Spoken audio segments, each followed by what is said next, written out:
If not all, but most of us have become accustomed in using e-commerce platforms, digital wallets, and many things on the internet in doing all of our activities. And because of our dependence or heavy reliance on the internet and the digital media, there have been a lot of activities as well of scammers or people who are doing crime on the internet. So kung dati, ang alam lang natin ay merong mga criminal or there are criminals lurking around physically and we would need to secure our physical spaces. But now, there are cyber criminals. There are digital criminals that are lurking around sa ating digital world.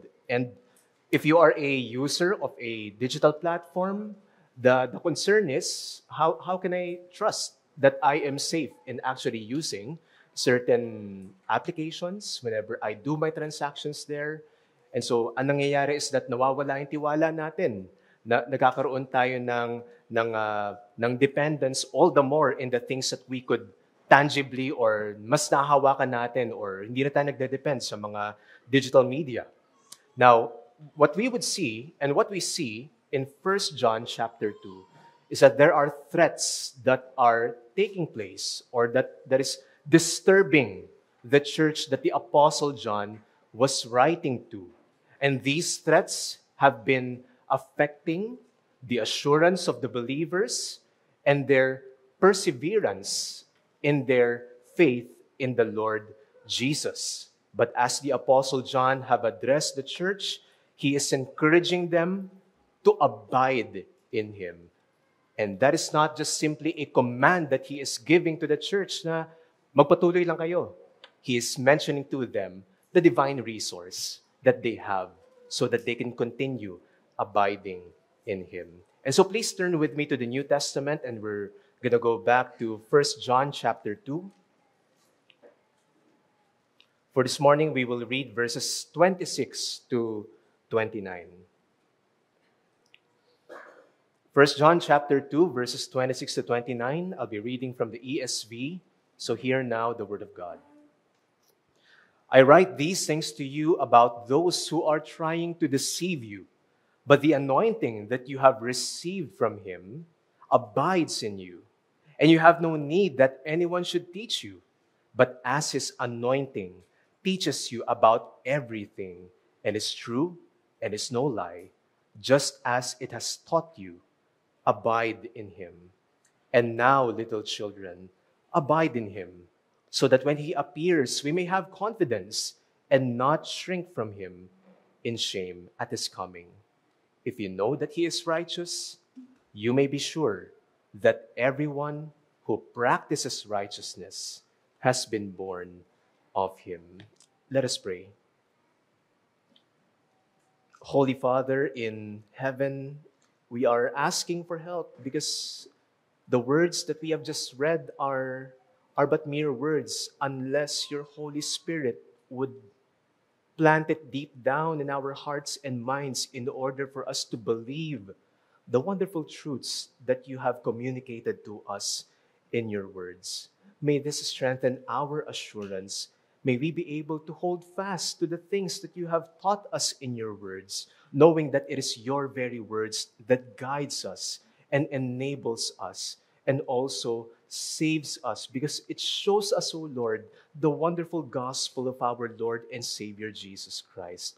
O Lord, may you now be our strength and be our teacher. We pray this in Jesus' name. Amen. What if we have been told that in the midst of many deceptions that are happening in this world, there is this solid assurance that we have as believers, not from any man, not from anyone who is prominent, not from anyone who is powerful, who has mere powers in this world, but from God himself. What if we would know that in the midst of the lies, there is someone who is guiding us into all the truth of God? The words that we have read from the pen of the Apostle John is filled with the assuring and comforting words that has been given to us in the gospel. Yes, in the gospel, the work of Christ saves us from our sins because of His completed redemptive work. Siya yung nag-accomplish ng salvation for our sakes. But there's also the good news that as we battle against sin, as we battle against deception, the Holy Spirit resides in every believer and is keeping us from believing a lie. There's this preservation that God, the Spirit, is doing in His people. That no matter what kind of lies that is being hurled against us, in order to draw us away from the truth, it is God Himself who keeps, preserves, and sustains His people. Now, this is also a timely message that the Apostle John has given to the church back then. The church back then, as we know and as we have learned, they have been disturbed by the false believers. They've eventually showed themselves to be false because they left the church. What they did was they spread their false teachings. They have troubled the believers by teaching what is wrong. And what happened is that it affected the assurance of the believers. They are now troubled. They are now in doubt whether these things that they have been given, that they've been taught with, are actually true. And now, as a caring and loving elder, the Apostle John wrote this letter in order to instruct them, para turuan sila at i-remind sila with all of these truths, to warn them because of these false believers that are deceiving them, and to also give encouragement that these things that you have heard from the beginning, the ones that you are laying hold of, the ones that you are prizing and treasuring in your hearts, are absolutely true because we are witnesses of His person. His work is complete. His work is sufficient. And it's something that John is giving as an assurance to his hearers. And part of his intention, as we have heard from the sermon last week, was to warn them that many antichrists have already come. There is this one Antichrist, as sinasabi niya, but there have been many Antichrists in these last days.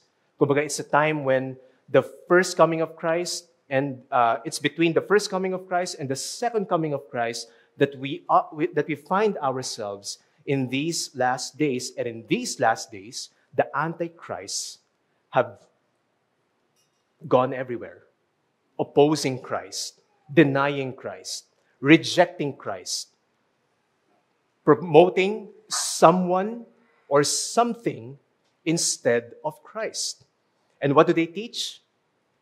In particular, in the church that the Apostle John is addressing, they are denying that Jesus is the Son of God.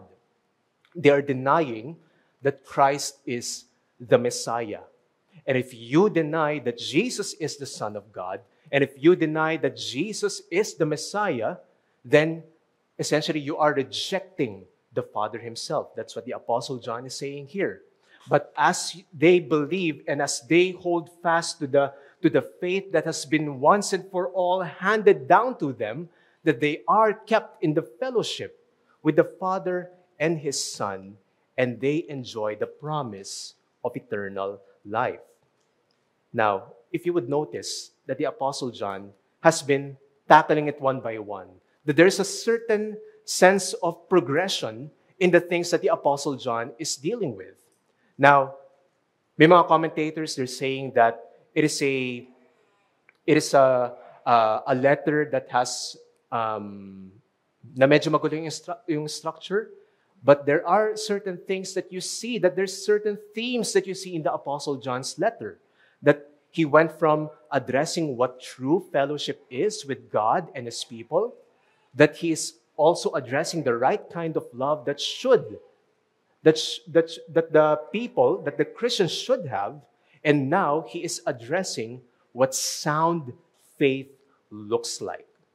What is essentially the true faith that we are holding on to, the essence of our faith. Now, if the intention of the false believers was to deceive and to lead astray the believers from believing the truth, then what we now see in this passage is that they are showing themselves as haters and opponents of God Himself. Now, the lies and the deception that the people who have gone into the church has always been the strategy of Satan. This has been the tactic of the enemy all along. He would come into that which is good and promote a lie in order to destroy that very thing that God has established. We see that in the Garden of Eden. Eve was deceived by the serpent himself. Christ himself even said that the present kingdom will be a mixture of the wheat and the tares. And at times he wouldn't even tell the difference because both people would say the same thing, but both people would have different fruits. And at times the ones who are not legitimately Christians, the ones who are unregenerate, are good, can even hide themselves in showing themselves as people who actually believe in the Lord Jesus and are in fellowship with Him. And as we live in this world, we are filled with so many deceptions. Very subtle na ang iba sa kanila. At times, it sounds like the truth, but it's essentially a lie. And we are warned by the Word of God today that these things are normal in a fallen and sinful world. These deceptions are so bad right now, and it would go from bad to worse. And these people, as the Apostle Paul have said, would grow from being deceived into deceiving and would grow from bad to worse. But the comfort that we have as Christians is that no amount of deception can ultimately cause a believer to fall away from Christ. Why? Because it is God who keeps them. It is God Himself who preserves them. Through the ministry of the Holy Spirit, God Himself is guarding His people from ultimately being deceived and from ultimately being damned because of the lies of the enemy. Now, because of such preservation that we are enjoying, the call for us as a church is to abide in Him.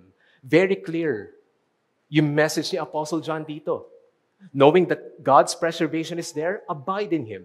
Children, abide in Him. Because when He comes, you would want to be confident in His coming. Abide in Him.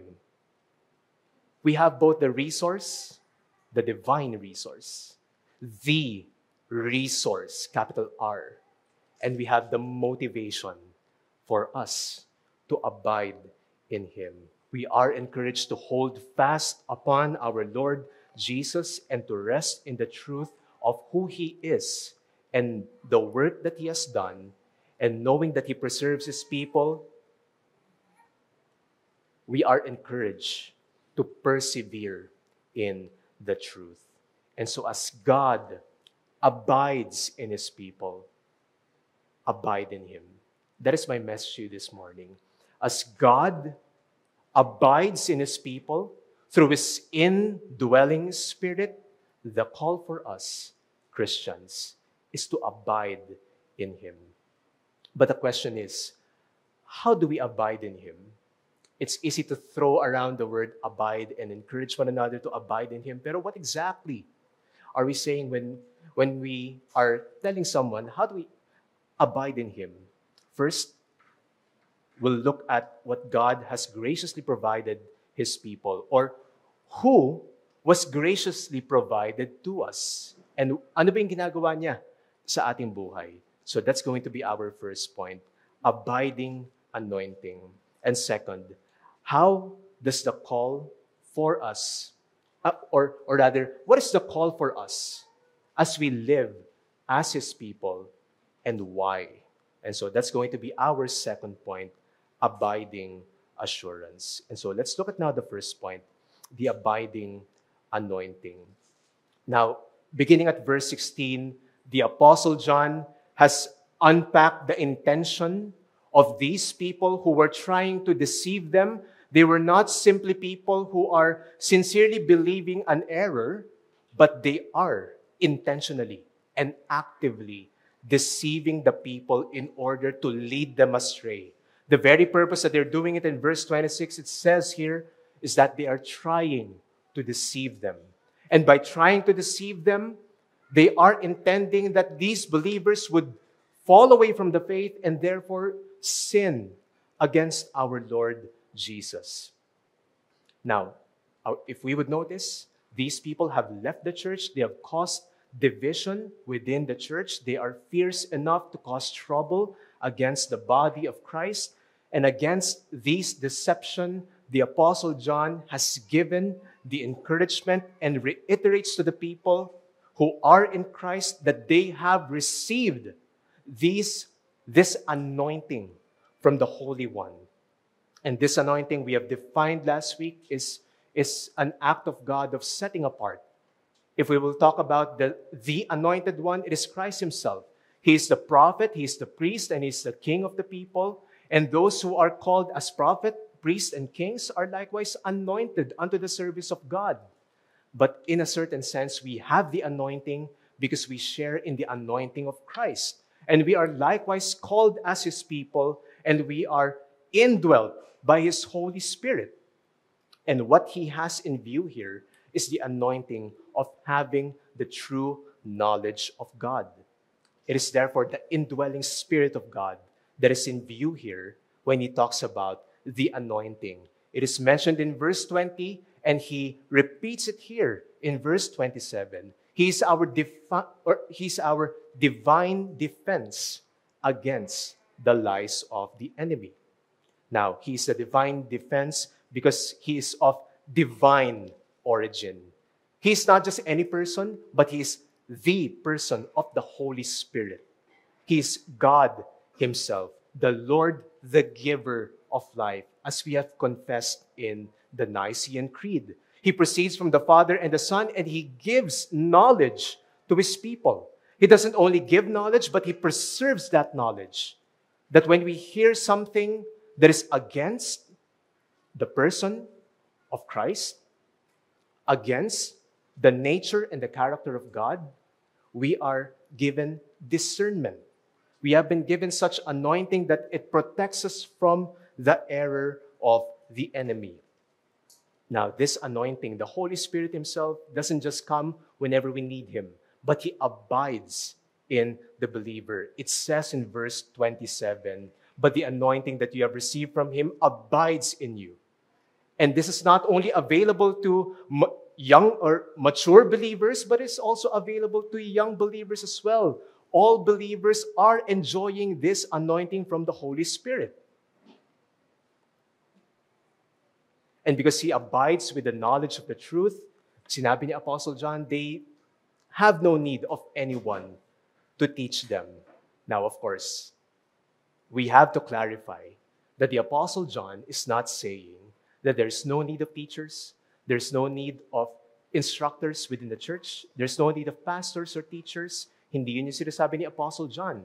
But what the Apostle John is saying is that they have no need of anyone to teach them anything that is new pertaining to our Lord Jesus. They don't need anyone to tell them that there is something that you do not know about the Lord Jesus, and I'm gonna tell it to you because I have this superior knowledge. I have this knowledge that I was able to conjure up from God Himself. They don't need any of those. By doing so and by telling this statement, the Apostle John is exposing the hypocrisy and the deceitfulness of the false believers, and he affirms his ministry as well, that he's speaking of the truth. As an eyewitness and as an apostle of Christ, he's talking about and proclaiming the message that is found in Jesus Christ. And this truth that we receive from the Holy Spirit is comprehensive. It is a comprehensive truth. We're not saying it is exhaustive, that everything, kumbaga parang lahat na nandito, even outside of the things of God. No, we're saying that it is comprehensive, pertaining to life and practice of people in Christ. Everything that is concerning Christ and His Word is here, given, sufficient to us in the Scripture. And it is sound. It is no lie. It will not lead us into deception. If the false believers are leading the people into sin, the Word of God leads us into righteousness. As the Holy Spirit is the Spirit of truth, He leads believers in the truth. And so John exhorts that just as it has taught you, abide in Him. Because of your divine resource, because of the things that you have freely and graciously received from God, because of the Holy Spirit that indwells you, abide in Him, remain in Him. In other words, remain in the true and sound, faithful apostolic teaching which you have heard from the beginning. He is appealing to them on the basis of God's preserving work in the Holy Spirit in them. Now, in this section, we see two kinds of teachers: a false teacher and the true teacher. The false teacher attempts to lead us away to Christ, from Christ. The Holy Spirit protects and confirms the word of truth, that we may not be duped by these deceptive schemes or the lies that are being promoted by the enemy, and be instructed with what is true. And what we see here is that the anointing that we have from God, the Holy Spirit, guards believers from deceit and grounds them in the truth. And so we are being shown with the ministry of the Holy Spirit in the believer. We are called to appreciate the work of the Spirit of God in the life of His people. He is guarding the church from the lies of the enemies, and He is providing the testimony of the truth. We are not left to ourselves. We are kept and preserved by God Himself so that we may not be easily swayed by the things that are being told to us by the world. But the question is, how does He do it? Paano ginagawa ng Espiritu ng Diyos ang pagpe-preserve sa atin at pag-guard sa atin at pag-instruct sa atin?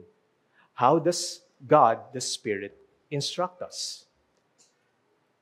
He doesn't do it by speaking directly to us. He doesn't do it by telling us something in a dream or maybe an imagination that we have thought of. Hebrews chapter 1, verses 1 to 2, it says here, long ago, at many times and in many ways, God spoke to our fathers by the prophets, but in these last days, He has spoken to us by His Son. It is through our Lord Jesus that God has spoken to us. And if we would ask, how does the Spirit of God instruct and guards believer? It is through the Scripture. It is through the Word of God, the Bible, the very words that God has given us, the breathed out Word, and the Spirit of God works through the Word of God in order to guard the people of God. And it does this by allowing us to understand the Scriptures. He does this through His illuminating work, that as we read the Word of God, hindi lang natin ito naiintindihan intellectually, because all of us could understand certain words, phrases, sentences, and we could even see how certain words are connected to another sentence.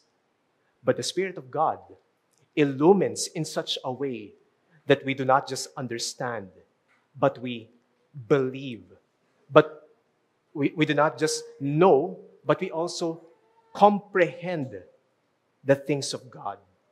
And not just comprehend, but helps us apply it in our very lives. Because one may know the Word of God, but still remain an unbeliever. We may have conversed with a person very knowledgeable in Scripture, can quote Scripture, chapter, verse, but still remains an unbeliever. And at times they would even use Scripture to support their argument against the Scripture. The devil himself knows the Word of God, but at the end of the day, he hates God. And he deceives his people.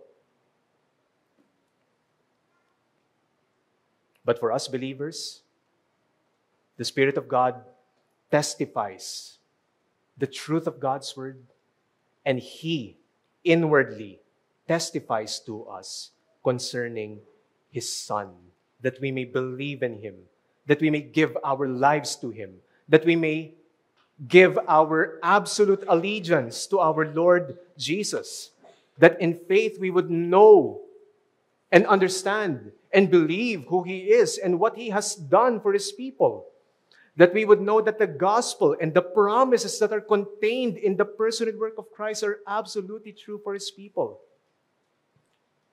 And this gospel continues to draw us to believe in the Son of God.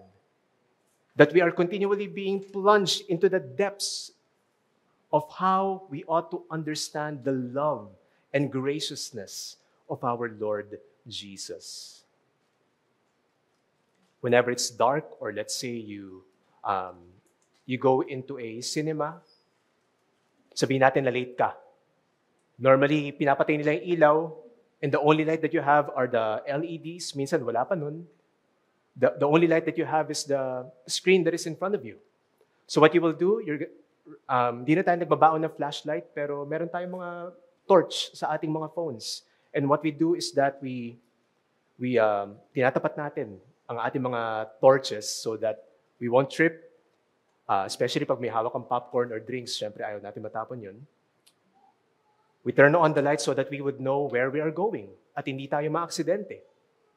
In the same way, the Spirit in us, working through the Word of God, keeps us from stumbling. He helps us in the dark and deceptive times that we are living in. And as Psalm chapter 119, verse 105, it says here, "Your word is a lamp to my feet and a light to my path." Now, church, we can derive so much comfort dito sa mga salita na ito. Whenever we hear the gospel, we are assured of the work of Christ. Whenever we hear the gospel, we are assured that since the Lord lives, yung mga promises na meron sa gospel ay talagang totoo. But at the same time, we are assured of His grace and are comforted with the truth that as His people, the Spirit Himself is also protecting us and is testifying concerning the word of Christ. And being people of God, we are the sheep of His pasture. We are members of the flock of God. If you are a true believer in the Lord Jesus, your shepherd is the great shepherd Himself, the Lord Jesus. And the reason why we don't fall into the deceptive schemes of the enemy ultimately is because we know the voice of the shepherd. As the Lord Jesus said, "My sheep hear my voice." And then in verse 5, He says, "A stranger they will not follow." If they hear someone, they would not even give them a hearing, but they will flee from him, for they do not know the voice of the strangers. But as we read the very words of God, we know exactly that we hear And we are being called by the great shepherd himself to pay close attention to it, to guard yourselves from the error that is being communicated to us by the world. And so my challenge to us, abide in Christ as the Spirit of truth teaches us through His Word. Hold fast to the sound teaching of the Word of God concerning Christ. Seek to see God by knowing Him through His Word. Persevere in maintaining the sound teaching concerning the person and work of Christ. Huwag natin i-allow ang error to change our understanding. You do not need anyone to teach you something new, something novel, something that you do not know about Christ. Don't even give them a hearing. Reject it. Because God in Christ has revealed Himself sufficiently in His Word. You want to know God, you look at Christ. You want to know God, read His Word. Allow it to dwell in you richly. The Word makes us know who Jesus is, what He has done, and what the gracious promises that we enjoy as His people. And at times, to our peril, we fail to prioritize ang salita ng Diyos. We fail to prioritize in having a well and deep and good acquaintance in the Word of God. We allow the busyness of our day to take over. We're not maximizing the streams where God is communicating to us His goodness through His Word. Hindi natin na-enjoy. We may be there when the means of grace is available, but the question is, are you enjoying? Are you actually enjoying the means of grace whenever it is being given to you? Whenever you have that opportunity to sit down under the preaching of the Word of God, whenever you have that opportunity to block your time. You may even have the luxury of having hours of Bible study. What are we doing with it?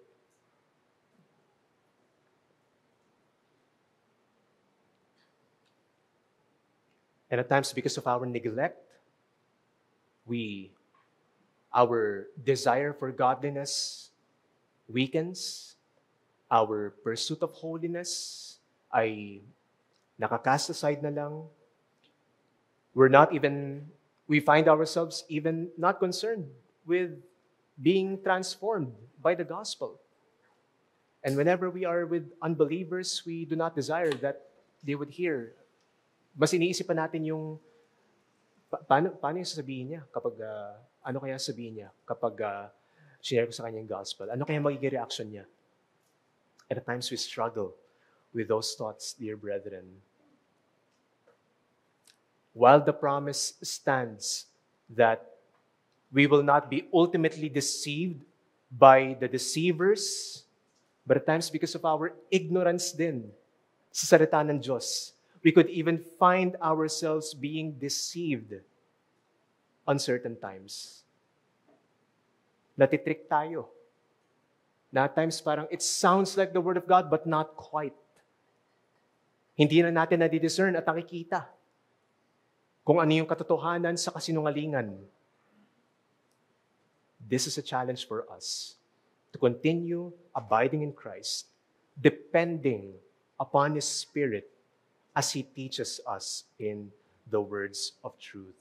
The Spirit is in us as our helper, and He is called a helper for a reason. He is empowered to help His people. He has the power to continually sustain and guard His saints. And so, dear brethren, in times of weakness, when you know that you are not desiring the Word of God, when you lose the motivation to study the Word of God, when you are struggling to understand things that you have been reading through the Word of God, you are understanding, but it seems like you are not being transformed by the Word of God. Dear brethren, the mercy seat is open still for His people. We can boldly approach God through our Lord Jesus because we know that He sympathizes with our weakness.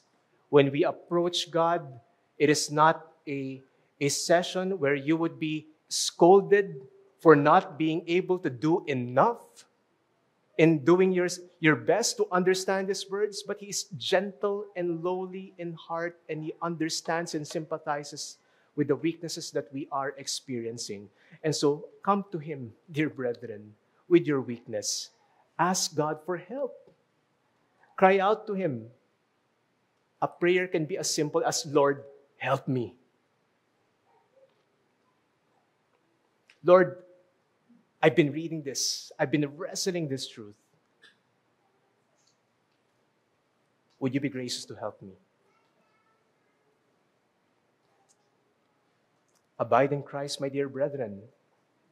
Continue depending upon Him, knowing that He has given us a divine resource for us to be able to do so. But if you are not in Christ, this divine resource is not in you.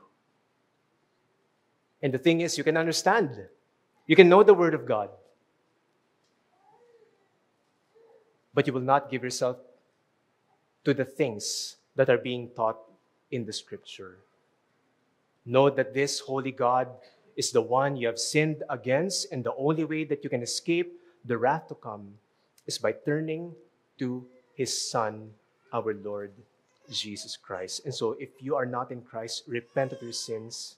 Place your faith in the Savior that has come, who died on the cross and was risen again after the third day. Now, if you would wonder, how did we get the complete canon of Scripture in history? Now, if you talk to 3 different Christians, they might give you 3 different answers. They might tell you that the church was able to determine the canon of Scripture. But the problem with that answer is that it pushes you back to the 5th century or AD, sometime AD 400. Someone would also tell you that it was received by the community. So, pwede tayo masabi around 100 AD. But there's also someone who would tell you that the canon of Scripture has been determined because they know what the Word of God is. And they've been preaching upon it. They have been circulating those letters. And if you would ask, how did we get the canon? The church knows it. The people of God knows it. The believers know the voice of the shepherd. It has been received by the church itself and has been formalized.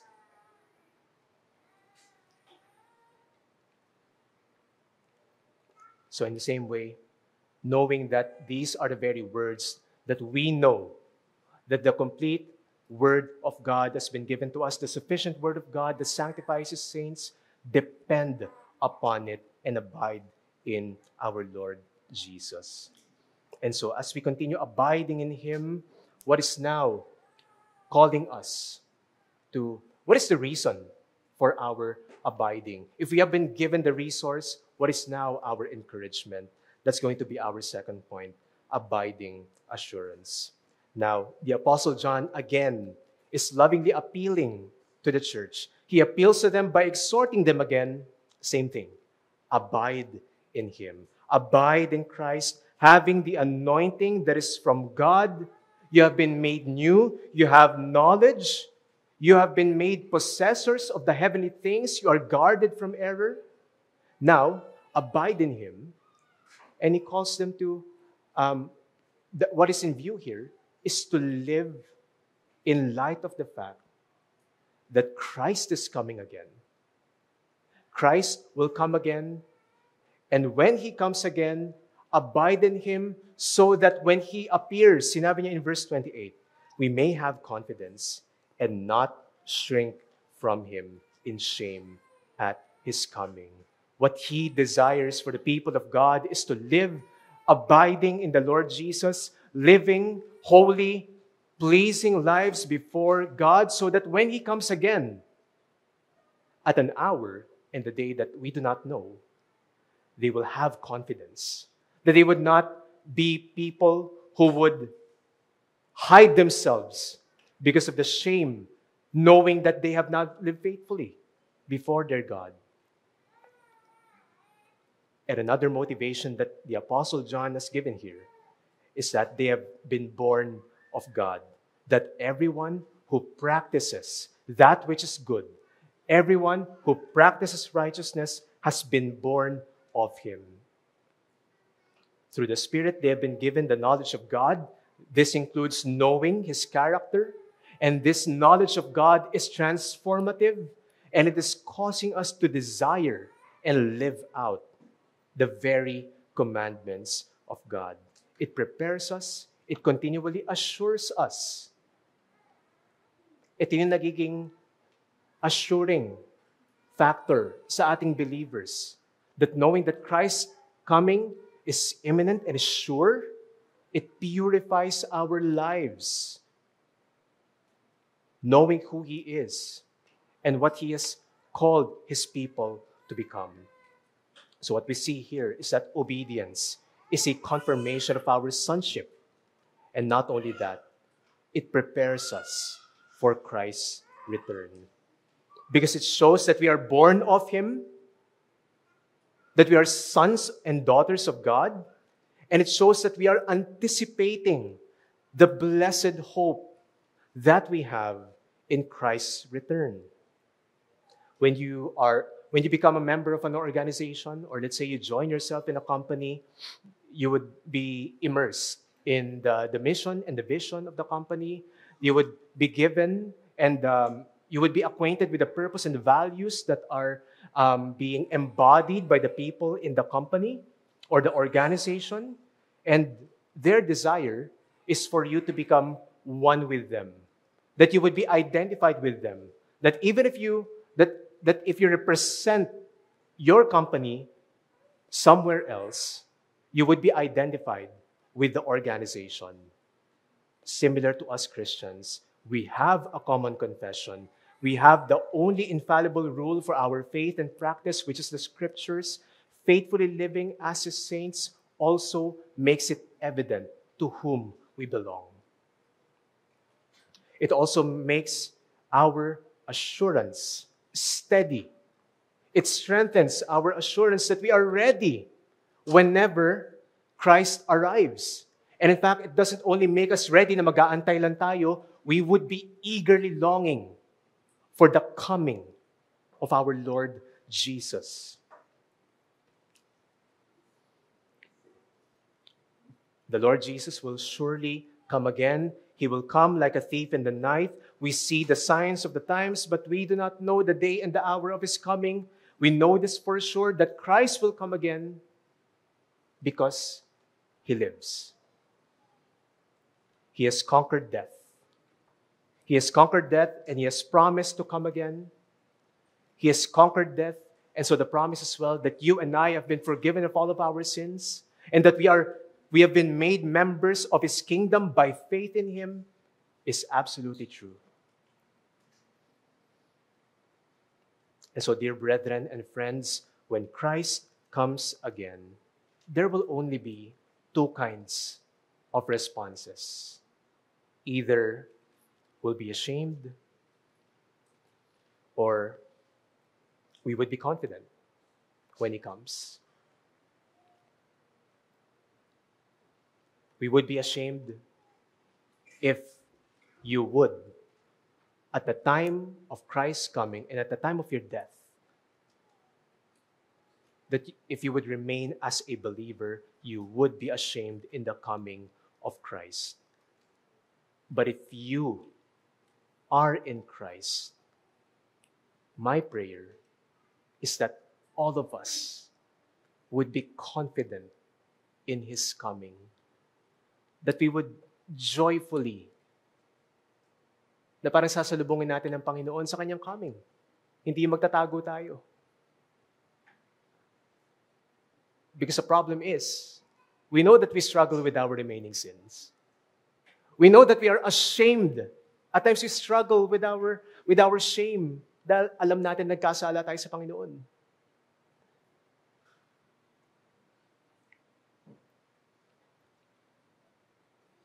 But if you would persist in your unbelief, dear friend, repent. Repent from it. Repent from your unbelief. Repent from your rejection against Christ. Turn to Him because He is the only one who can save you. And so my question is also to you, my dear brethren, how about you? How are we living our lives at the present time? One of the essential components of being a Christian, one of the essential things that you must know as a believer is that you are living in light of the fact that Christ would soon come again. Yun yung realidad ng ating buhay bilang believers.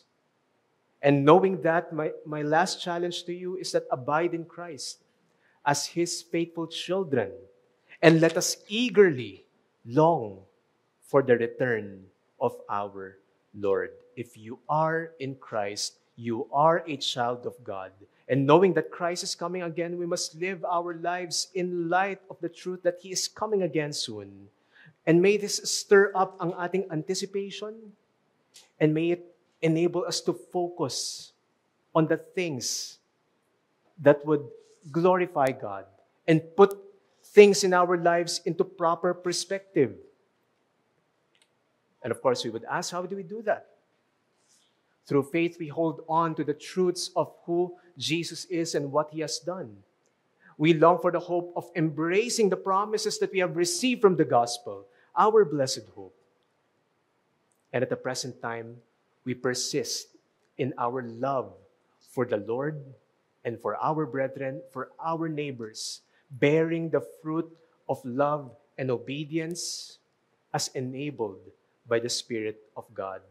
And as the Lord Jesus have said, as we continue abiding in Christ, He encourages His people, abide in Him, because the branches cannot bear fruit unless they are abiding in the vine. But the problem is, instead of abiding in the vine, we are abiding in the thorns and thistles of this world. We are preoccupied by our worldly pursuits and aspirations. Marami tayong pinagkakaabalahan that keeps us from the fellowship with God and with His people. And maybe at this time, you might find yourself ashamed of God right now. You may have even dragged your feet papunta sa church na ito na parang baka nagduda ka pa na mag-church ba ako today? Pupunta ba ako to worship with my brethren if alam ko sa sarili ko nagkasala ako kahapon, 2 days ago, 3 days ago, the week prior?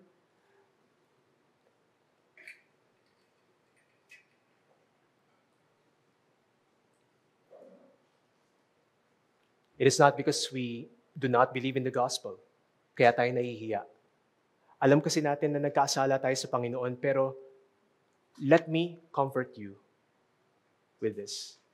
First of all, it may not sound comforting, but the Lord Himself knows how sinful you are in the first place, even beyond our knowledge.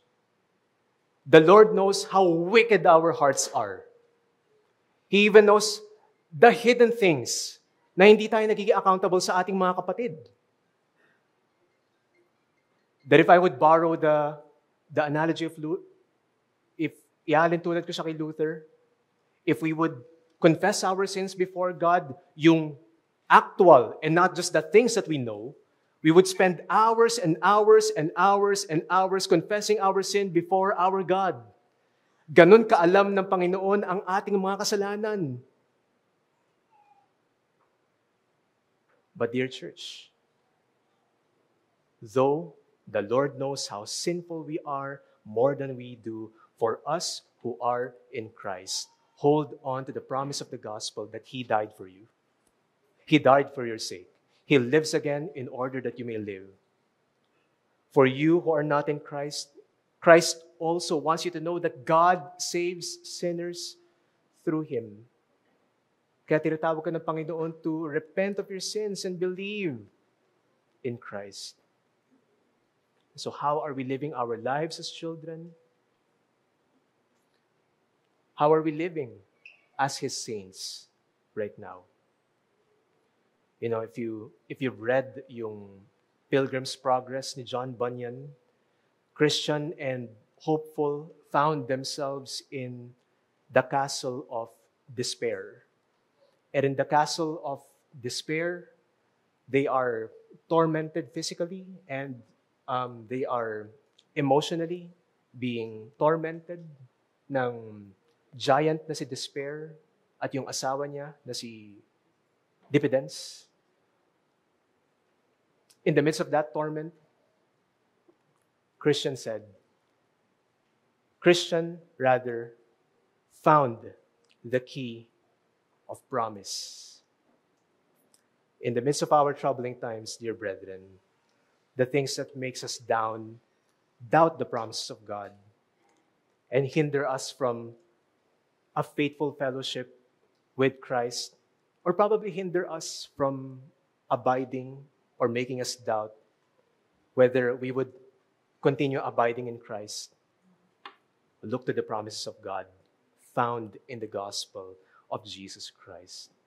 Set yourself free from the things that causing you to despair because of your sins, because Christ Himself has set us free through His work on the cross for His people. We have the promises of God that enables us to abide in Christ and to remain faithful as His children. And so, dear church, let me leave this to you. God graciously preserves His people from deception through His indwelling Spirit. And as beloved children who eagerly await our Lord's appearing, abide in Him. Let us pray.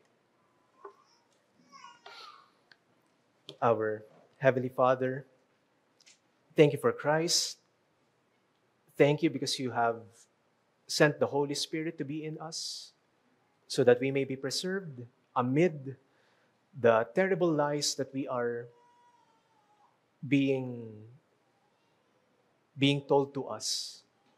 Lord, continue to be gracious in sustaining us, allowing us to abide in Christ by knowing all the more what You have said in Your words. And we pray, Lord God, that we would be motivated with Your coming, that we would be confident when You come, Lord God, and we would not be ashamed at Your appearing. And, oh Lord, may that be a day that we would may that be the day that we would look forward to, because we know that the Lord Himself who has saved His people would redeem His saints to be in eternal, perfect fellowship with Him. And so, Lord, marami po salamat sa inyong mga salita, and may it accompany us all throughout our lives. In Jesus' name we pray. Amen.